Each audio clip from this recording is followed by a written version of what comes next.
No mai haere mai, my name's Jeremy, and this is the Maxim Institute podcast.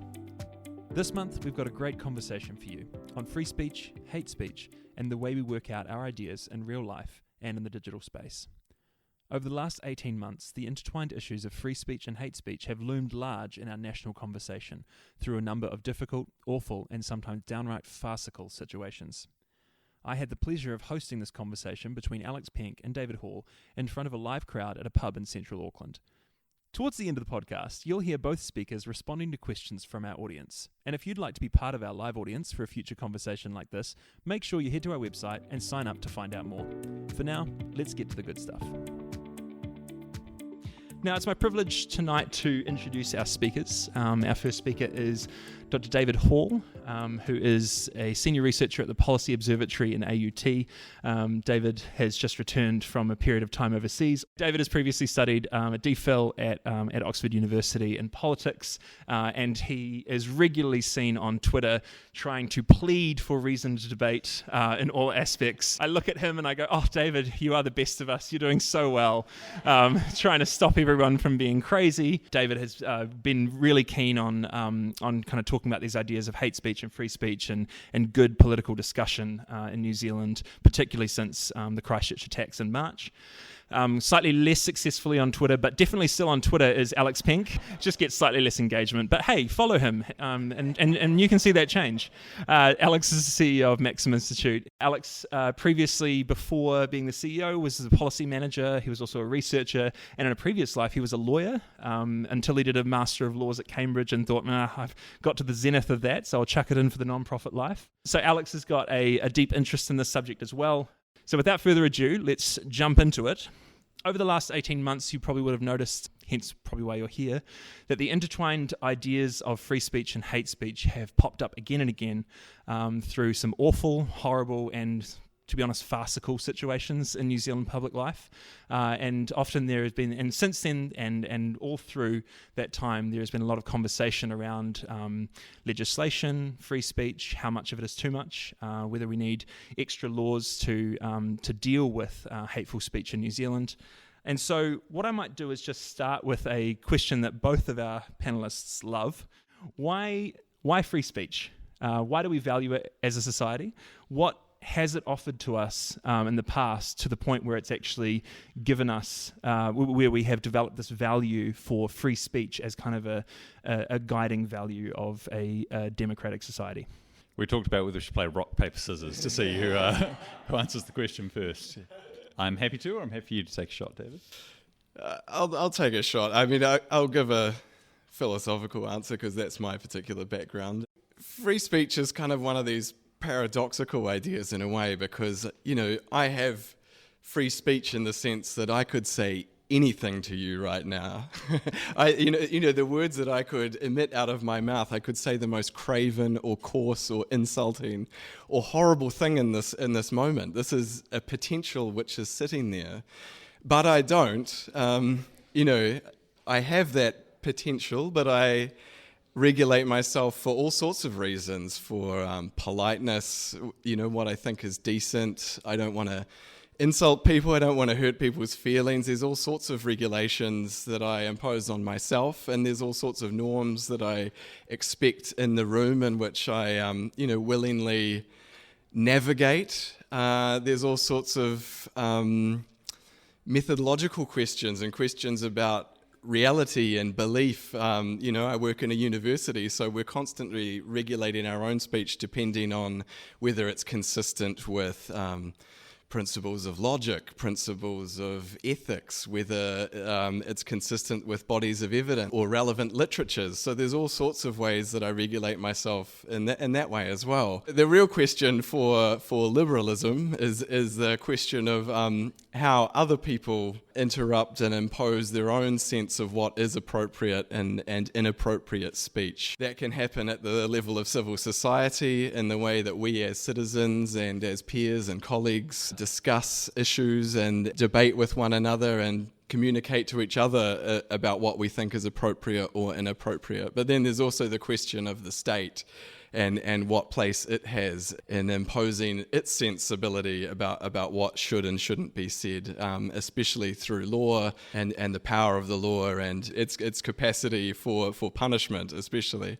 And the history of liberalism. I think a lot of contemporary debate around free speech takes its cues from John Stuart Mill, who took a very minimalist position on this, and he argued that we really should be free to do as much as we should, as much as we wish to, with the limit of that we're not interfering in other people's capacity to also act and speak freely. And so it was he very much had an idea of liberty and freedom as non-interference, and for him the only grounds on which we shouldn't be acting in accordance with our desires and our wants and our interests are in ways which cause harm to other people. And so that, for him, was the ultimate trade-off, the harm principle.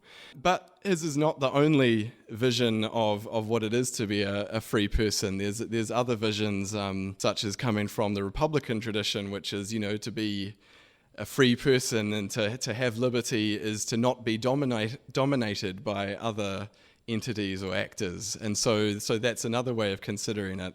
In Māori culture, there's ideas of the how you speak at the marae, and the protocol of the marae atia is it accepts that speech and conversation can be combative, but it also says that we have to balance that with our relationships to each other, and that sort of combative quality of debate shouldn't be deteriorating our relationships with others. And so one of the questions for liberalism is not just how to enable us to express and exercise our freedoms as much as possible, but also to create space for these different ways of balancing these trade-offs. So I think I learned right at the start of that David's just holding himself back from speaking in a craven, coarse, or insulting kind of way. So I'm grateful for that self-control, and I hope it holds throughout the night. Yeah, we shall see. Might depend on whether I say anything suitably outrageous. But I think my starting point for thinking about this: why is free speech valuable? Why does it matter?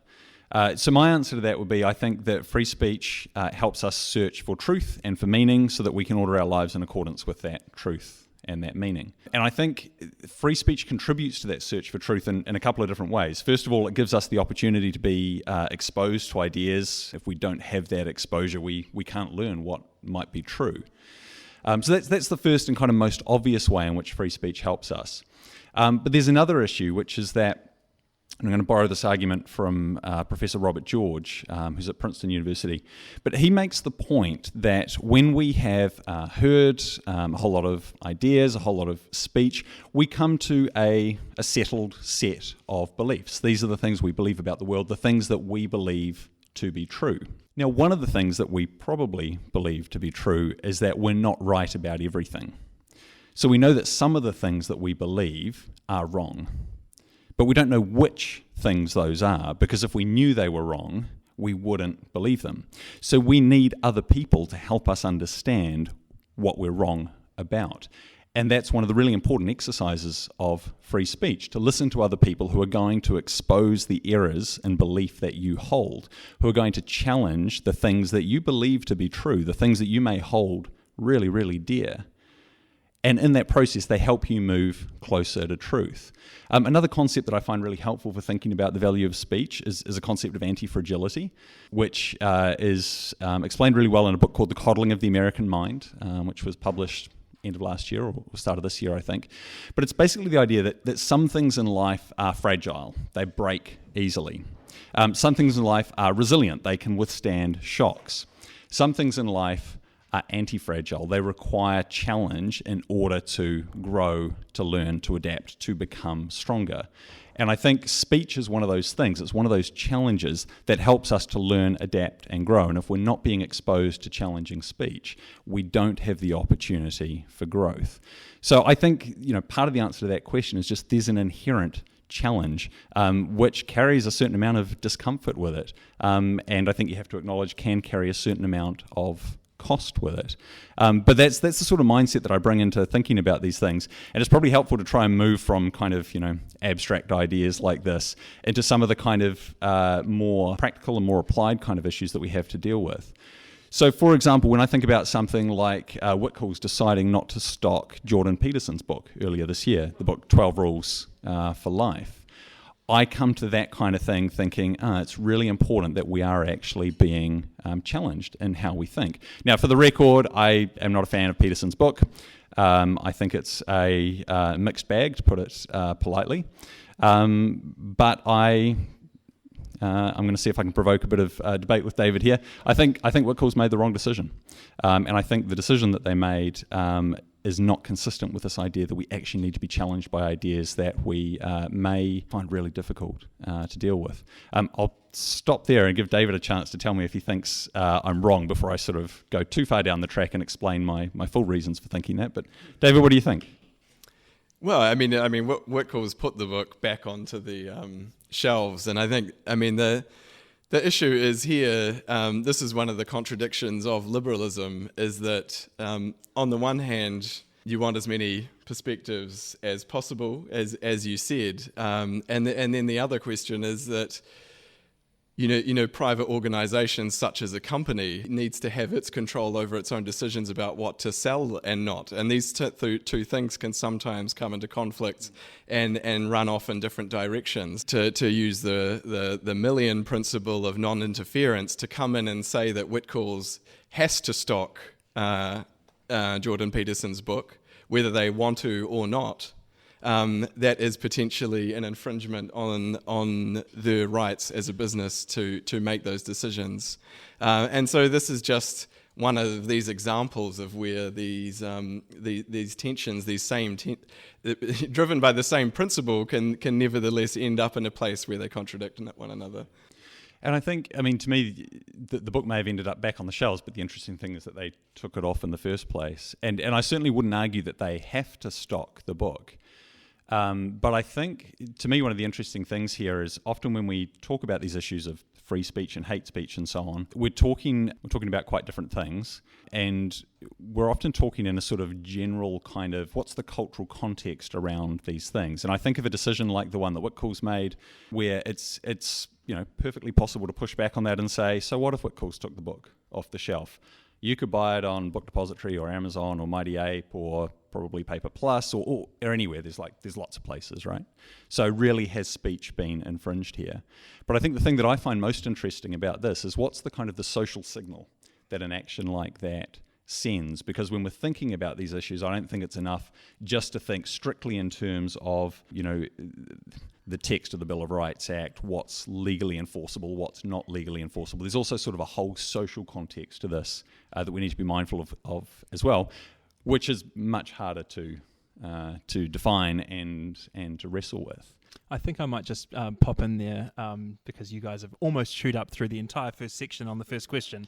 But I just, talking about the social kind of cost of these things, bringing in the second half of the cunningly and unfairly devised title, Free Speech versus Hate Speech, I just would love you guys to talk a little bit about hate speech and the idea of what hate speech means in our public discourse at the moment. It is sort of it can be a term that is ill-defined, but in terms of how you've seen it used increasingly over the last 18 months or so, what is hate speech? Why do we call certain speech hate speech, and is it a problem in New Zealand?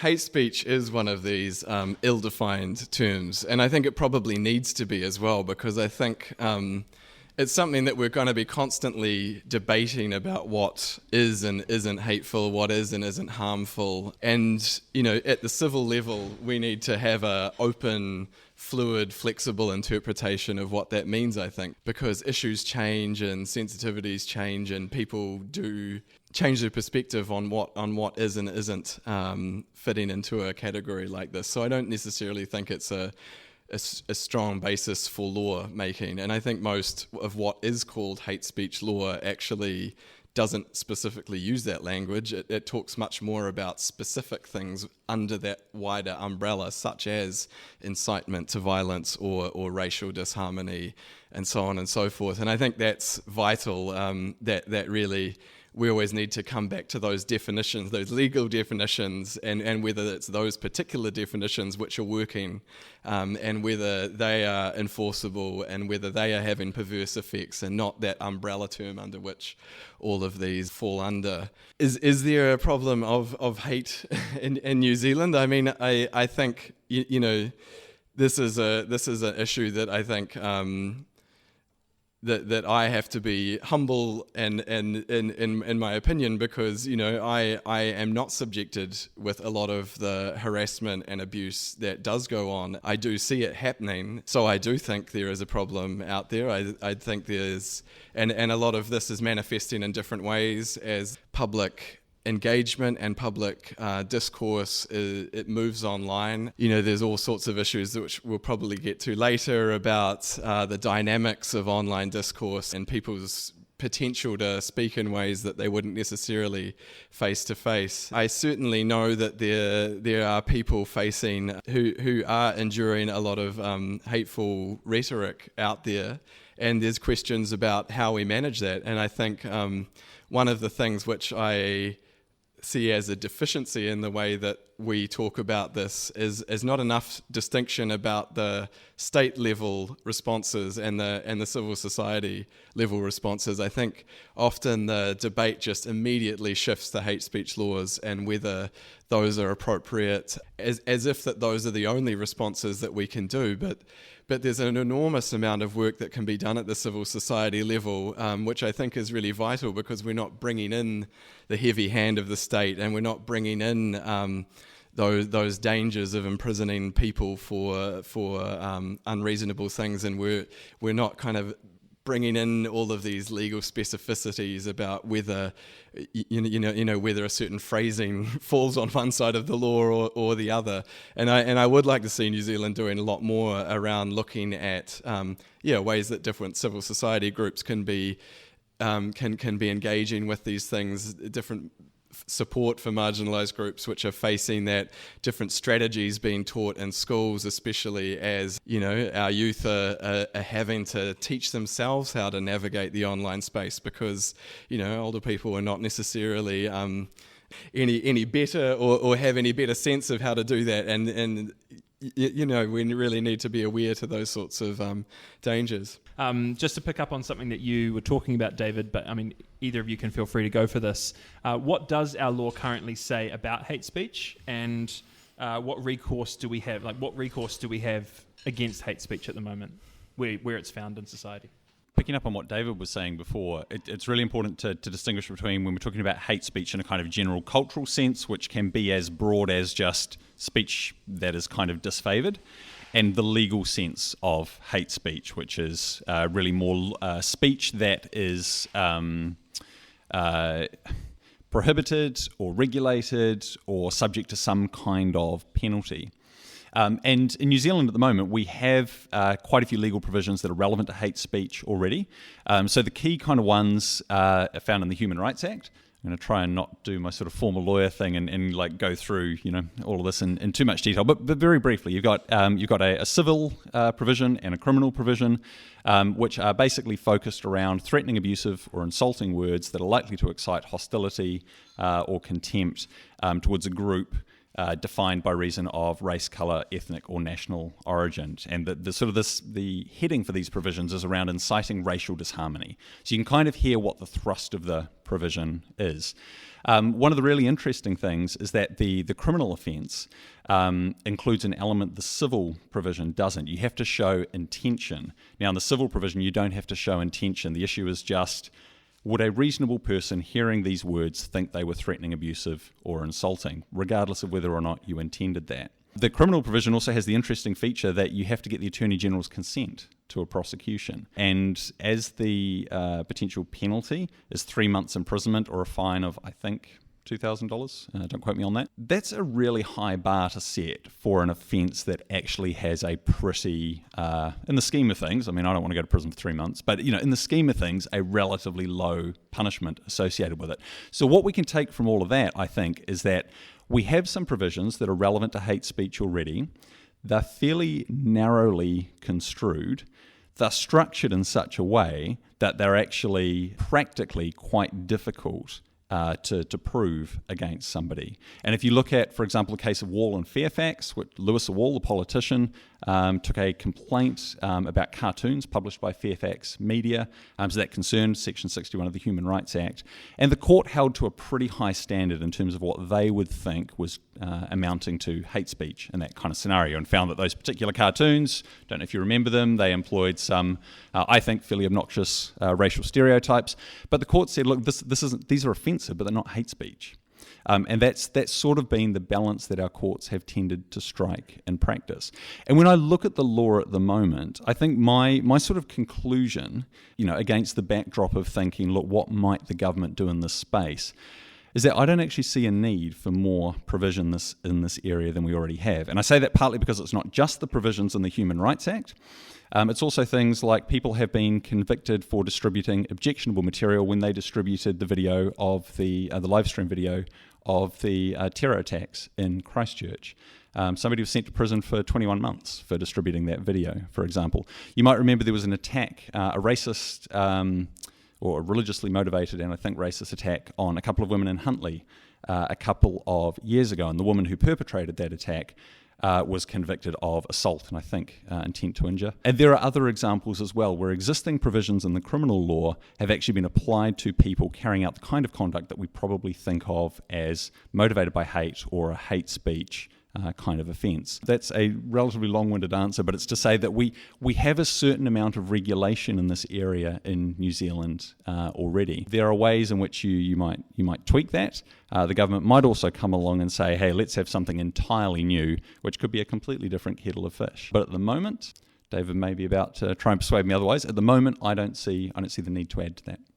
I mean, I think at the core of the idea of hate speech, or that notion that speech can make someone unsafe or feel unsafe, is this idea that speech can be violence, that it is somewhere along a spectrum or continuum of violence. And so I think that kind of needs to be addressed in this discussion of, do you believe that speech can be violence and be a violent act against someone, even if they don't go as far as assaulting them physically?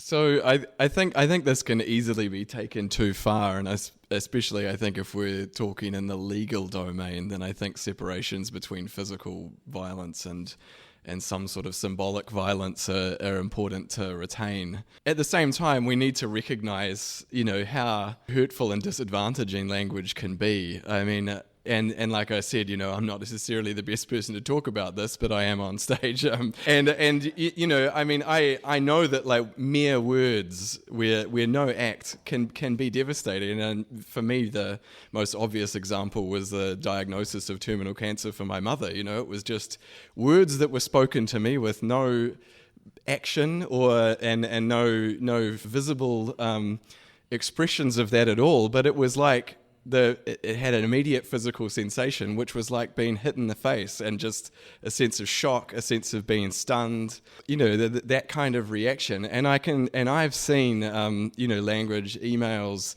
tweets, so on, being subjected to people where, their humanity is being denied, they're being degraded as a people, or having threats of violence. And I can imagine how these mere words could have a similar effect on somebody.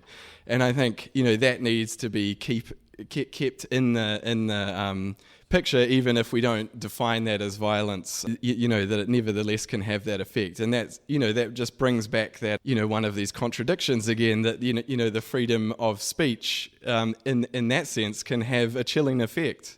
In the same way that the law can have a chilling effect on speech, so can other speech have a chilling effect. And while I cannot, speak as someone who's subjected, to that sort of language. I am in contact with groups who are talking to some this morning even in the Muslim community, and they just talk about the sense of exhaustion, the sense of fear after March 15th especially, and their reluctance to be in public spaces, you know, especially talking about issues like this. And that's partly why I feel, you know, some responsibility to talk about that, because it isn't very fair just to leave that responsibility and leave that burden to them to put themselves in a position which makes them feel vulnerable and uncomfortable to talk about some of these issues. And I know this. The last time I was talking with Maxim was about a book that I published on immigration policy, and I noticed even then I found it incredibly difficult to get someone with a recent migrant background to talk about to write on these issues, because they were completely reluctant to put themselves up and be subjected to harassment online or in the public domain. And so this for me is the real issue. It goes back to what Alex said at the start, that we need a diversity of views, and how do we strike that balance so that diversity of views is allowed to be in the public domain, because that's essential for democracy. And if people are too scared to talk publicly and to represent themselves and need to be represented by others, then we have a real problem.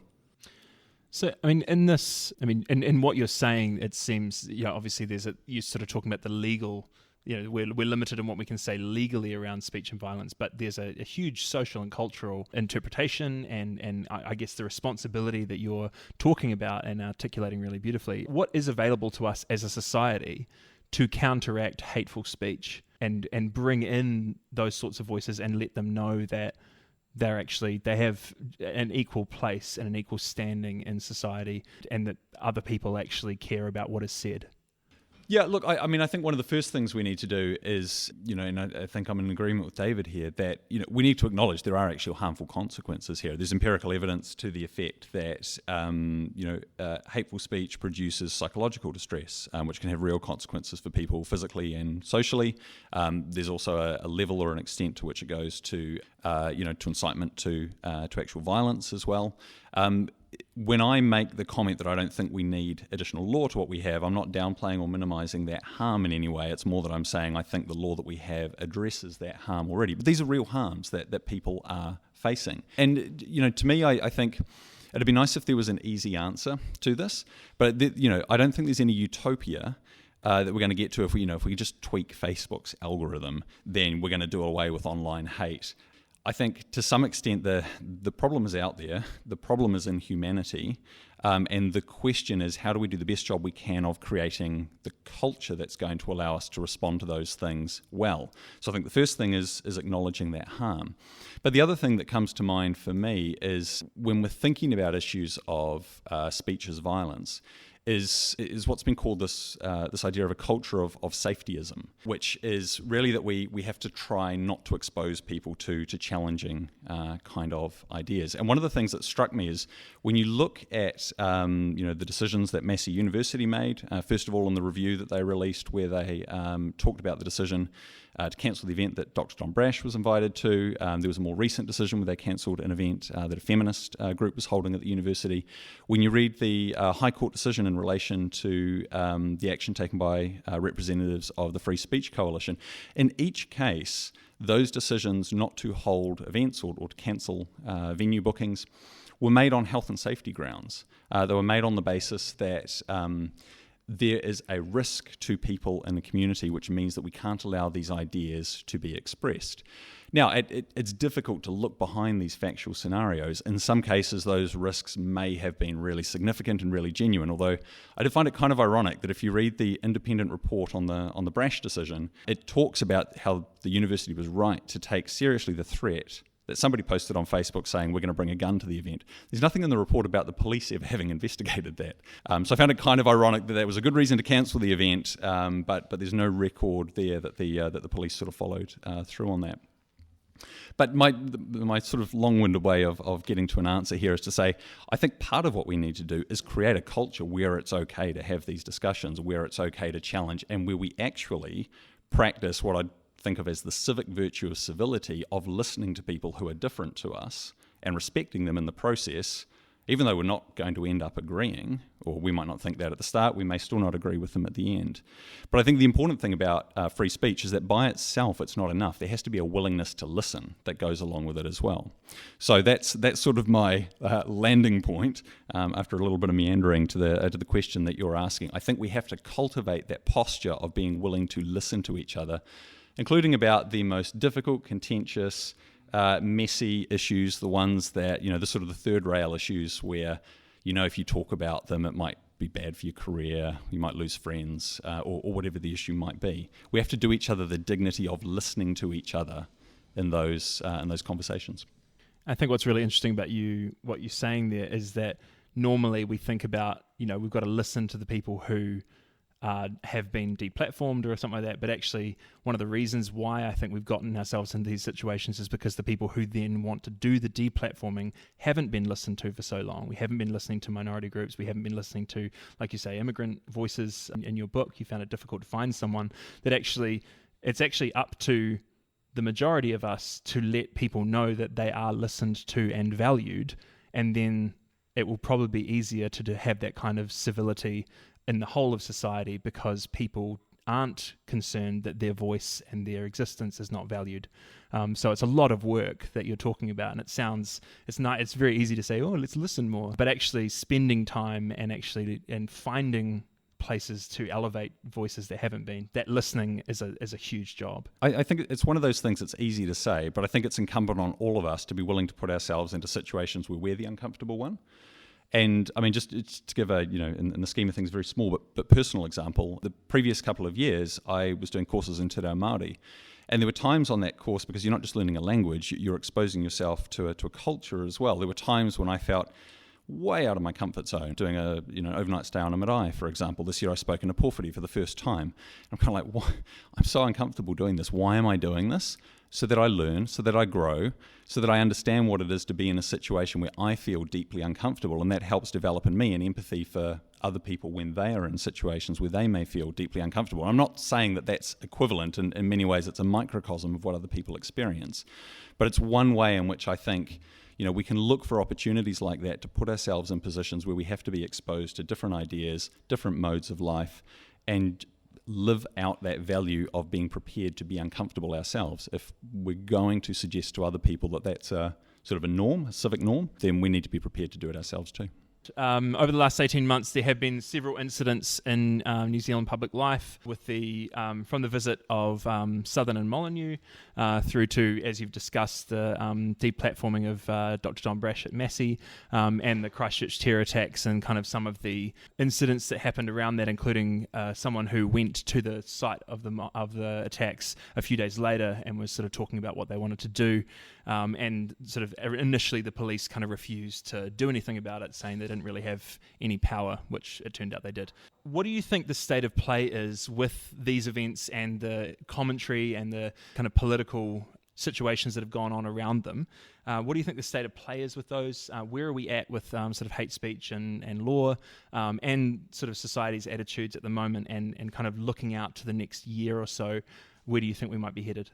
So it is a little bit difficult to talk about legislation which hasn't been proposed and set out in text yet. So that's the starting point. I mean, I think two things which seem to be in play as far as the Department of Justice has been considering is one, to bring in hate crimes as a specific definition. And so that isn't to do with speech per se, but that's more of a definitional question around motivation.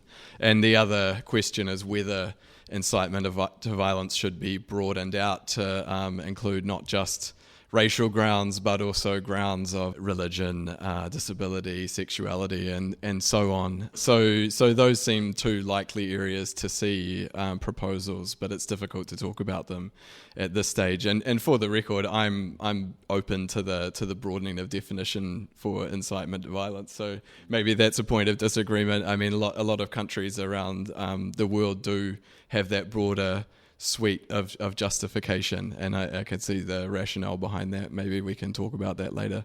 For me, as I alluded to earlier, the big thing is really engagement with civil society at that level. And I think the more that we think about making progress in that space, the less we actually need to involve the state and the hard and often clumsy hand of the law. And so I think that's absolutely vital, and I find myself incredibly frustrated sometimes when free speech language is used as a way of sort of censuring or policing civil organizations in the way that they are responding and trying to engage with these issues, because I think that ought to be actually be encouraged, because if private companies, if communities, if civil society can't solve these problems themselves, then they're leaving a giant vacuum there for the state to fill. And so I think actually, the free speech question really should be primarily focused at that state level, and then how do we navigate these spaces at that civil society level? And I have to say, pessimistic about the government's progress after March 15th in that regard. I don't think they've got a good track record. I don't think they're necessarily doing much better in the way that things are playing out. But we'll again, it's a work in progress, and we need to see how that engagement goes. That conversation needs to be articulated, and I think the government has a role of providing capability and resources to civil society to play that role better than it does at the moment.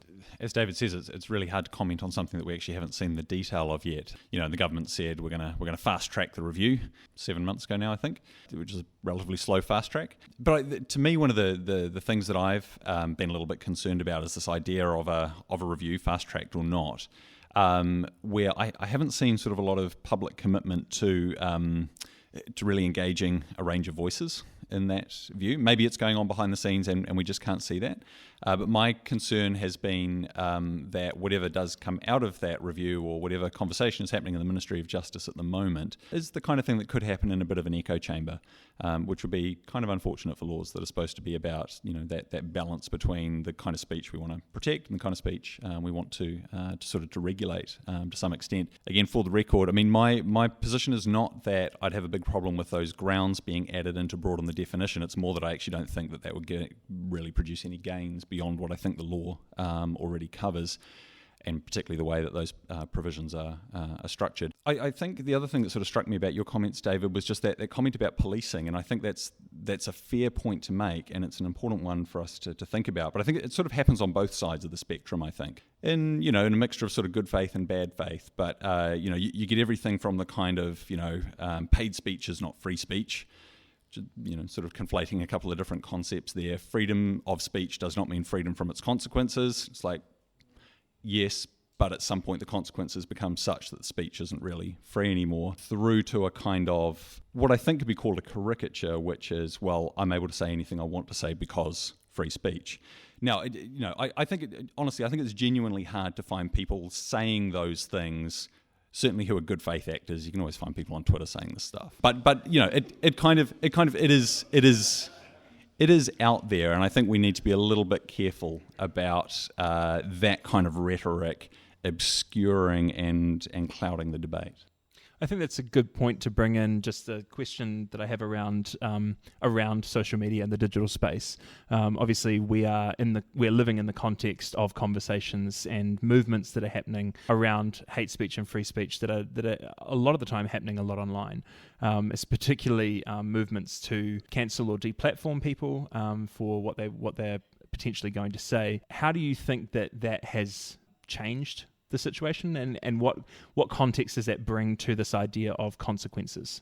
Yeah, so I think so much of the resurgence of debate around free speech and hate speech and so on is a reflection of this. The whole architecture is transforming beneath us. The whole architecture of the way we communicate with one another, the way we acquire information, the way we test our ideas, is just transformed beneath our feet in ways that I don't think we fully understand yet. I think that a lot of the combativeness is a reflection of that, because I think people learning how to engage in online platforms and the mechanisms by which they are managing their conversations online starting to inform the way that they manage offline behavior. So, for instance, on Twitter, if you put forward an idea, there's potentially thousands of people who can pile in and harass or refute you. And, there's this argument which often comes up that instead of regulating speech, we need more speech, that we need to engage the people who are challenging us. If you were to do that realistically on Twitter, you would spend your whole life there engaging with all sorts of actors from all parts around the world who you don't know what context they're coming from. You don't know their level of understanding of the question. You don't know whether they're being sincere or insincere.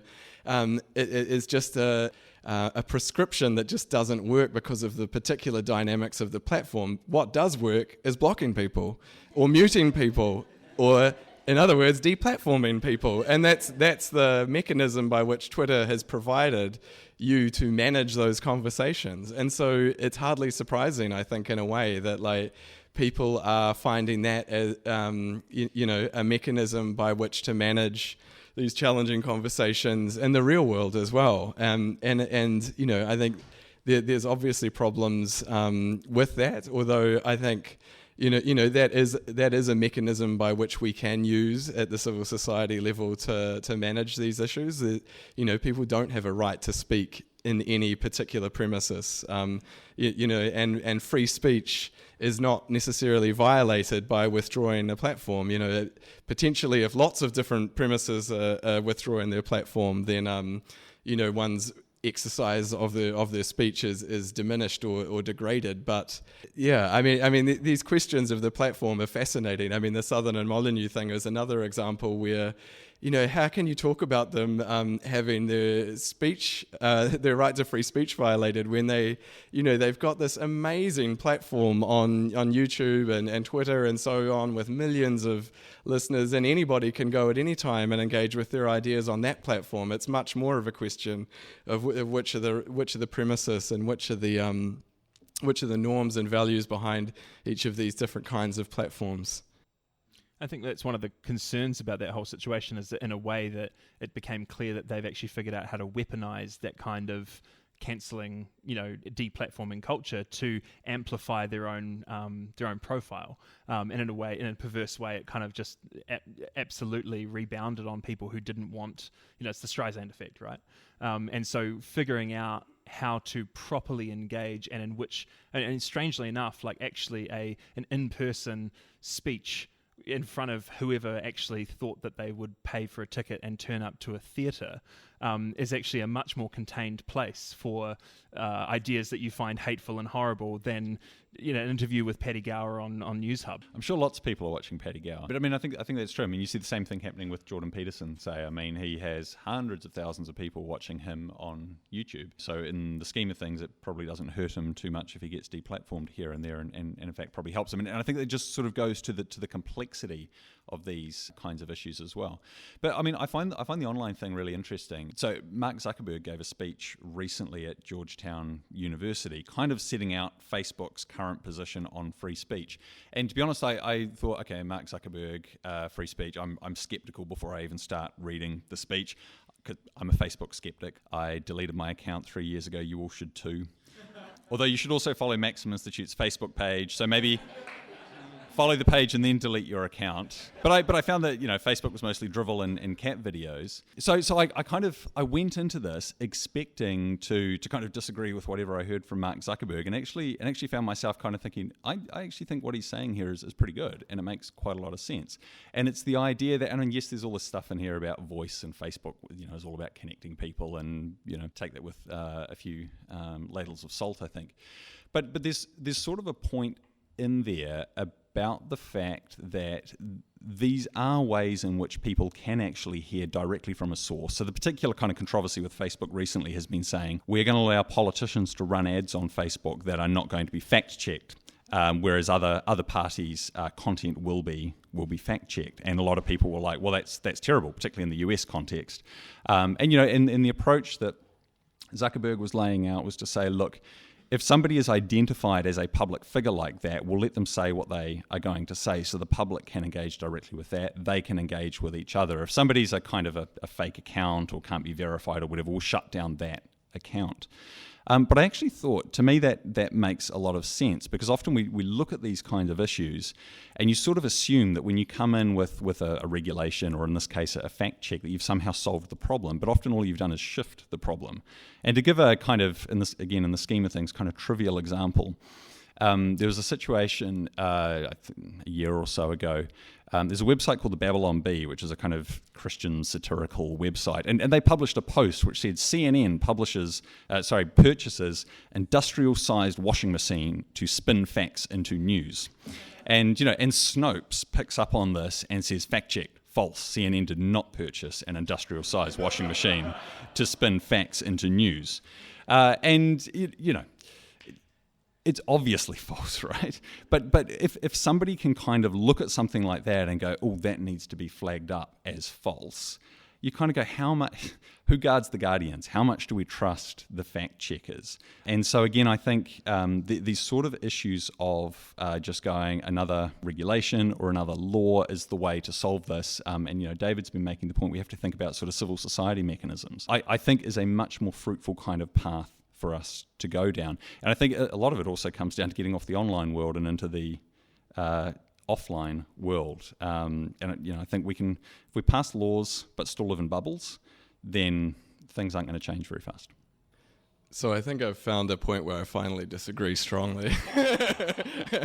I thought Zuckerberg's speak it was horrendous, and I think it really reflects his own poverty of thinking around this. I think the missing bit of this is the business model itself behind it. I mean, he is now one of the most rich people in the world, and the reason for that wealth is the advertising revenue that is generated by people spending as much time on Facebook as possible and engaging as much as possible. And the problem is that those lies and the controversial claims are exactly what keep people hooked, because they're the ones that people most have these debates and spend the most time on there debating about and having these fruitless back and forth arguments, appealing to one another's fact checkers and so on. And I think that idea that just more information and just a greater thoroughfare and that free speech ought to be that ideal for them is highly problematic, because all of our communications technologies in the past have had all sorts of processes in place to ensure that there's real people behind claims and that they're willing to stand for them. But anonymity is one of these big problems with the online space and what people can say. And there's peer review processes and all sorts of processes in there to make sure, and editorial processes that our old traditional media, which is vanishing before our eyes, makes decisions, and that helps us to navigate all of the information. And I think that's the difference between information and communication. I think if we're just talking about free expression and that being the only concern, I think we get a flood of information, but we don't have any way of communicating necessarily and ensuring that what has been said has been understood, what's been said is trustworthy and reliable. I just can't take him seriously unless he's starting to talk in that language of thinking about all of the other norms which are in play there. And I don't trust, while I am keen to see civil society and organisations managing them themselves, I don't see Facebook and Twitter and Google and so on self-regulating in that way, because they're now locked into a business model, permanent expansion up to the population of the world, driven by this engagement. And the problem is, and it comes back to the civility, that they make money in civil discourse. They make money out of controversy, and they've done these analysis of the sort of emotional content of language, and it's anger by far and away is the most prevailing emotion. And it's just an awful situation where more and more of our public conversation is going onto a platform which rewards anger as its primary motive. I mean, how are we ever going to have civil conversations if that's what's been put at the front and always been shuffled up to the top of the list? And I really share a lot of your concerns about that incivility. I come from it. a lovely definition by Chantal Mouffe between agonistic, antagonistic politics, where, agonistic is good for democracy. We treat each other as adversaries, and we combat and we challenge ideas, but it's always in the idea of an adversary where we have some respect for one another as adversaries and as worthy opponents in a debate. But the trouble is when that tips over into antagonistic, where we treat one another as enemies, and instead of having respect for one another in that debate, we try to vanquish one another and we try to destroy one another. And I think that is unfortunately the kind of dynamic that a lot of online platforms reward and prioritize. Actually, I think disappointingly, we probably agree about quite a lot of stuff again.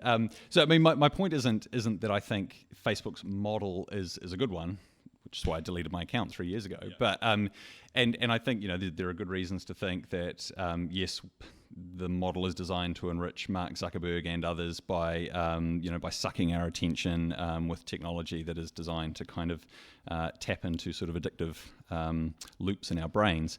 So my point was more about the content of his speech, and how that translates into practice is obviously a different question. Where I think he did have a point that I agreed with was the sense that we actually need to hear from the people, in this case political actors, who are actually shaping political discourse and who are ultimately making the political decisions that are going to affect our lives.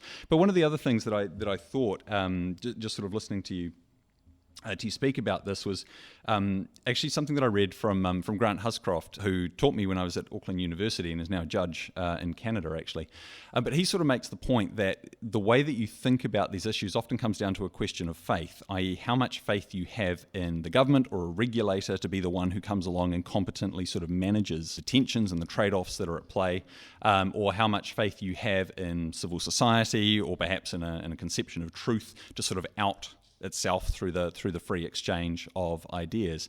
And I think that kind of that norm that we bring to these kind of conversations actually sort of subconsciously shapes a lot of the decisions or a lot of the conclusions that we come to when we're thinking about things like, can we trust the fact checkers? And my bias, I guess, is that I tend to distrust concentrations of power, because I think power is open to abuse. So I look at a company like Facebook and think they've got a heck of a lot of power, that's very easy to abuse, and I tend to be fairly skeptical. But that's why I like the idea of them not fact-checking politicians, because I think, well, at least then you can hear what the politicians have to say without somebody like Facebook inserting themselves in the middle of that conversation. Couple of questions actually have broadly talked about the kind of gatekeepers of who can or cannot, and just referring to Facebook, talking before, funnily enough, Facebook has funneled a whole bunch of the advertising money away from our journalists and media who have operated, as you say, under that editorial kind of responsibility to present truth and present debate and discussion in society. And now moving towards a more commercial model where, the sort of recourse that people take is to ask, like, say, Whitcoulls to take Jordan Peterson's book off the shelves, or to ask Massey University to remove access to a venue, or ask the Auckland Council the same thing. And these decisions then get made by like a marketing executive if it's a company, like, can we take the heat for this decision? Or is it just not worth it? Well, is it profitable? Or can we write this off as a health and safety concern? How would you like to see organizations taking on that role of being an actor in civil society and actually advancing these discussions rather than just sort of shutting them down if they can't sort of take the heat? Well, what I would like to see is the capacity to actually see what these organizations are doing and how they're making the decisions. I mean, that's the big problem at the moment, is that there's a complete lack of transparency about this. Those big social media companies I know do have bodies that make these decisions around this, and all told they're very intelligent and thoughtful people, but they're making decisions with massive implications for democracy, and they're making decisions in a completely undemocratic way. And the thing with democracy is that you need some kind of alignment between means and ends. If you're aiming for democratic ends, then you need some democratic means to bring that into fruition. And so I think that's the key issue, is transparency is vital. And of course that is going to be very difficult to extract from these companies because of their global power and their commercial interests and their strange positioning. They think of themselves as states with legislative bodies. They are taking on those responsibilities. They see themselves as taking on those responsibilities, but they're not operationalizing them in the way that we ought to expect them. But it's not just the social media companies as well. I mean, it came up earlier, the health and security issue, and this being a way of avoiding the difficult and really possibly helpful conversations that we could be having. It's no coincidence that not only is Massey appealing to health and security or safety as a reason to withdraw a platform from certain speakers, that's the same with regional Auckland facilities, and we're all left none the wiser, because the ethical underpinning of these questions is how we make that balance between freedom of expression and freedom from discrimination, or the right to have equal dignity, these things that may or may not be in danger. And so we're not getting a chance to have those conversations about what Auckland City thinks about how to strike that balance, and it's precisely through having that conversation that us as a community and a society would start to become more articulate about these questions and how we balance them. When you say we're not having a chance to have those conversations, I think we are. They're discussed ad nauseum sort of amongst people and in the media and all that sort of stuff. But I guess you're sort of you're saying you want the organisation itself to have that conversation. How would should it be happening through the courts? Should it be happening, how publicly should an organisation have to have that conversation? In their justifications for what they're doing as an organisation, I don't think that regional Auckland facilities as an organisation, they don't have an obligation to host anything from anybody. They've pulled that particular, in the Southern and Molyneux case, they've pulled that particular event from happening for health and security reasons. That's the issue. I mean, the mayor said it was on the grounds of protecting a multicultural inclusive city, and that's the sort of moral justification which may or may not have underpinned regional Auckland facilities decision. We found out through the courts that wasn't, he didn't make the call, it was already made. And so what is a potential interesting ethical debate is turned into this procedural issue around whether or not regional Auckland facilities is subject to public review on its decision making. It just kind of it stonewalls and completely displaces the conversation about which was the debate that everyone wanted to have some clarity around. Yeah, I mean, there's a big challenge here, I think, in trying to talk about these things in hopefully a reasonably intelligent way. I mean, I said before I thought Whitcoul's made the wrong decision pulling Jordan Peterson's book.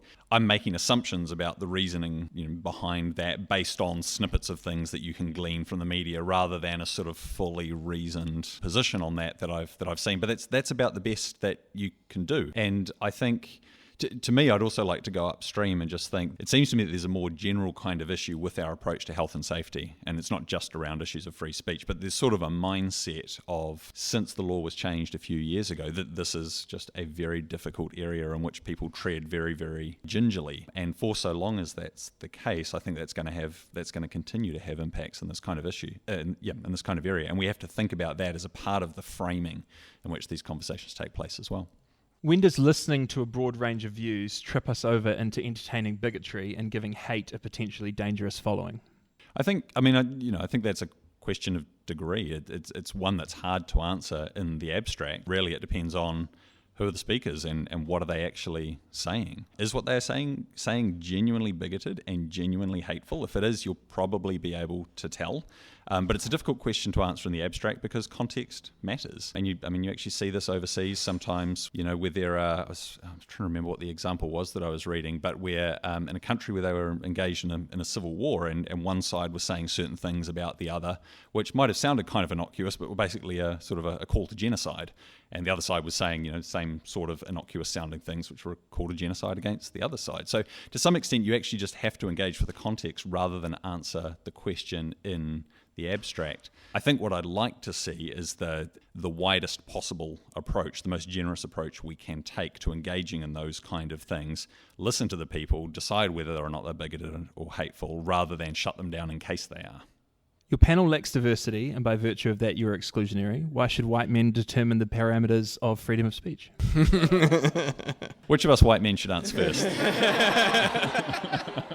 Well, I've tried to do my best to acknowledge that obvious problem throughout the conversation, and I'm not sure what I could do. I think actually one of the key issues here is representation, and try to create opportunities to allow others to represent themselves, but also to earnestly try and represent other people's views as well as one can, and to acknowledge the inevitable shortcomings of that because of one's own experiences and life, but to do their earnest best. And I think, that's what a lot of these political institutions like representative democracy try to achieve, is that somebody has the job of doing that, of being present on behalf of others in a public debate. And like I said earlier, to some extent, I think, while people are feeling raw and endangered by some of the change and disruption and especially, the really visceral tragedy of March 15th. And I think,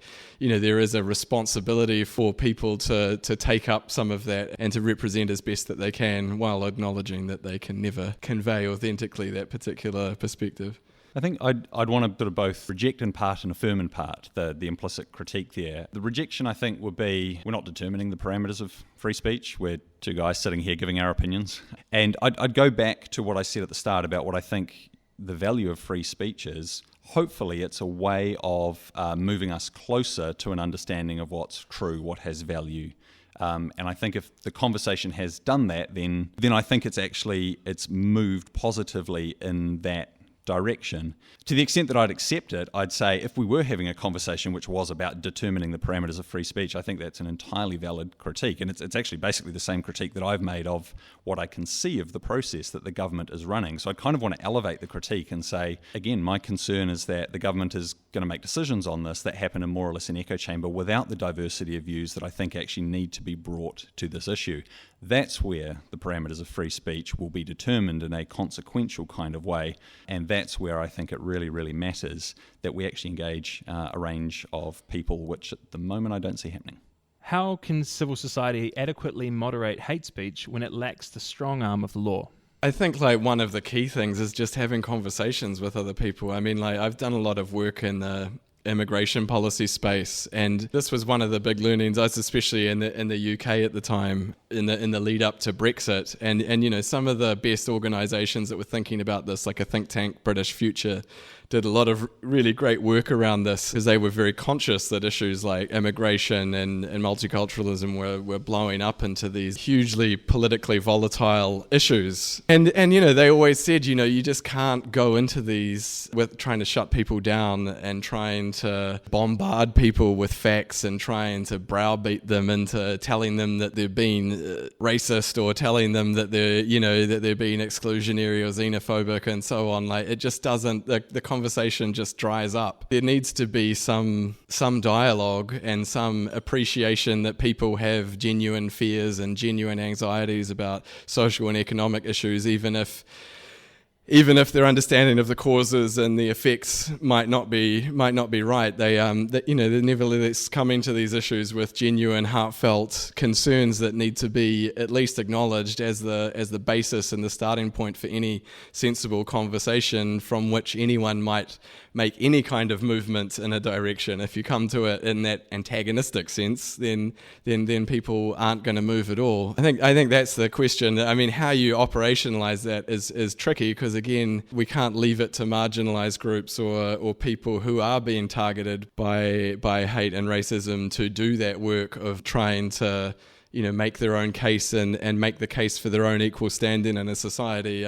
That's not fair burden, and there's genuine risks involved in that. And so again, it comes down to this question of how we operationalize it, how we share that labor and that civil effort, and again, how can the government help to create capability building for that civil society movement and perhaps some tools. If it is fine to take away the publicly funded venues for the public use to hear speeches by certain speakers, does that mean that Thug's veto is an acceptable style of suppression of subjectively disagreeable speech? So what I understand Thug's veto to mean is sort of if you threaten violence, that triggers a health and safety concern such that the speech is going to be shut down. No, I don't think it's acceptable to threaten violence such that events can't go ahead that otherwise would have gone ahead. And I think, it goes back to that sort of Massey decision about Brash that I was talking about earlier, when you see there was a record of a threat made on Facebook about somebody bringing a gun, and that's why that was sort of the trigger for the event not going ahead. No, I don't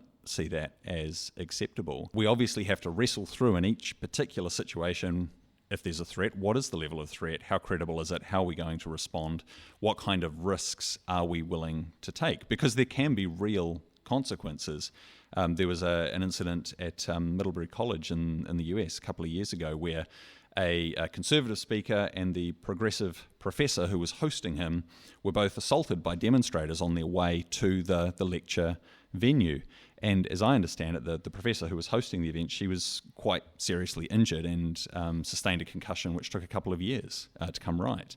So there can genuinely be serious consequences for people who are willing to front these kinds of events, and we have to be mindful of that. On the other hand, if you're willing to sort of, at the first concern about health and safety, draw a line under things and say, no, we can't go there, then I think you find yourself in a place you really don't want to go. And again, one of the things that's striking about the High Court's decision on the Regional Facilities Auckland case is, the venue manager basically just saying, to be honest, I just didn't want the risk. I didn't want to risk being prosecuted for a health and safety kind of issue. And his contact at the police saying, cancelling the thing is probably the easiest way to resolve it. I suggest that's not really the outcome we want. You talked about real-life fora being more contained than online fora. I would argue that they're probably more potent for radicalisation and organisation in real life of harmful social agents and views.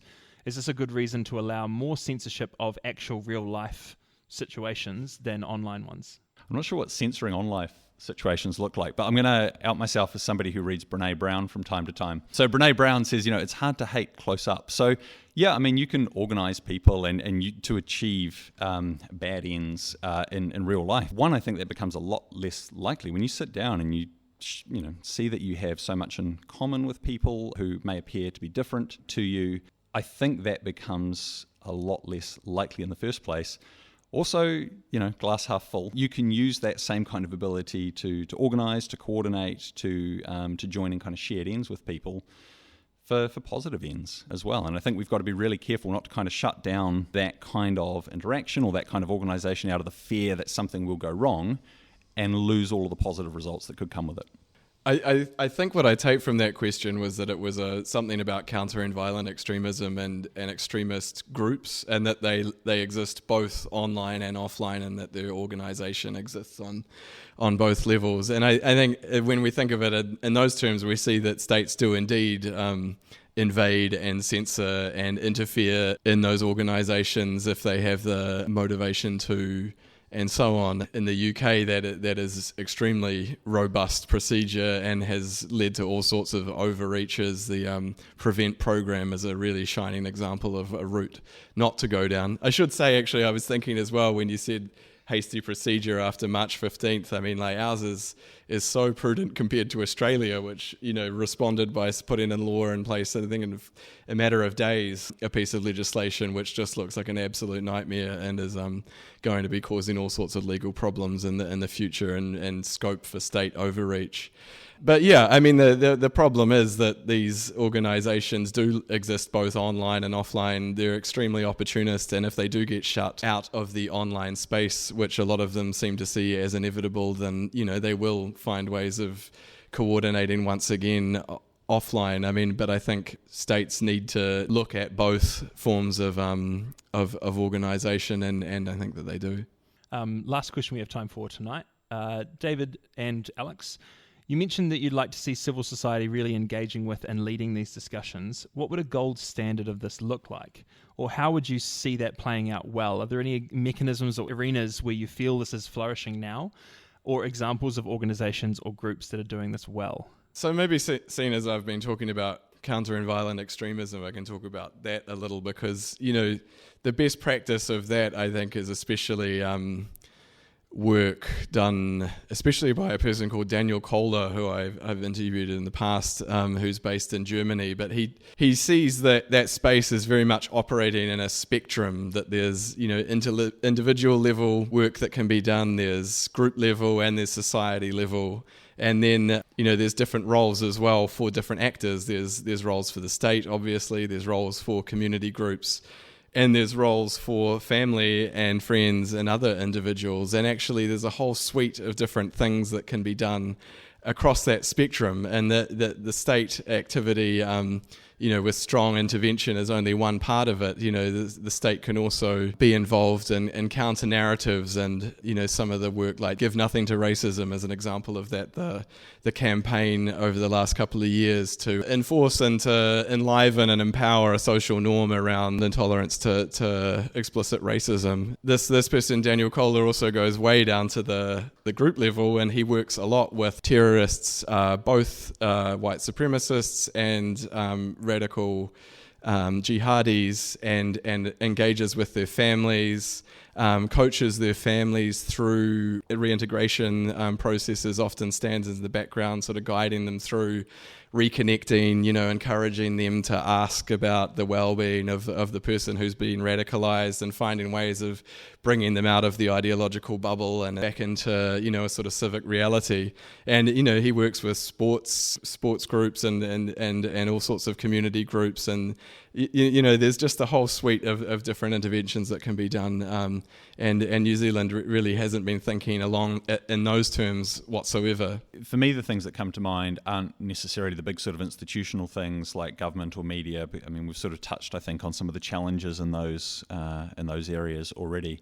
It's more been the experience of, I'm not trying to be trite or flatter you here, but I mean, genuinely, we have a room full of people who have turned up to hear what I hope has been a useful conversation about an issue which I think really matters. And the fact that I think these kinds of things go on all the time in many, many places, and you wouldn't know it necessarily from the way that a lot of our public discourse goes.